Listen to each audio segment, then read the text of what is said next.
एक महत्त्वाची बातमी, किशोरी पेडणेकर सध्या मातोश्रीवर दाखल झालेले आहेत। आताची महत्त्वाची बातमी, किशोरी पेडणेकर अद्याप एबी फॉर्मच्या प्रतीक्षेत आहेत। किशोरी पेडणेकर या मातोश्रीवर दाखल झालेले आहेत। ही दृश्य आपण पाहतोय। अद्यापही एबी फॉर्मच्या त्या प्रतीक्षेत आहेत। इच्छुकांनी मातोश्रीवर सध्या गर्दी केलेली आहे। किशोरी पेडणेकर या वॉर्ड क्रमांक 199 मधून इच्छुक आहेत। निवृत्ती बाबर आमचे प्रतिनिधी आपल्यासोबत जोडले गेले आहेत। निवृत्ती, की आपण पाहतोय किशोरी पेडणेकर अद्यापही एबी फॉर्मच्या प्रतीक्षेत, काय सविस्तर अपडेट? आपण जर पाहायला गेलं तर काल मध्यरात्रीपासून ठाकरेंच्या शिवसेनेच्या वतीने एबी फॉर्मचं वाटप सुरू करण्यात आलेलं आहे।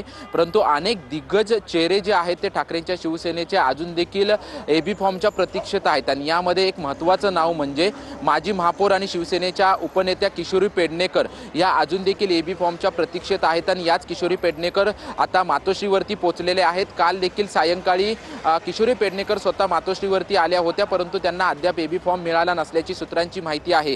आपण जर पाहायला गेलं तर आदित्य ठाकरे यांचा वरळी विधानसभा मतदारसंघ आहे। निश्चित, धन्यवाद निवृत्ती, तुम्ही दिलेली आहे माहिती।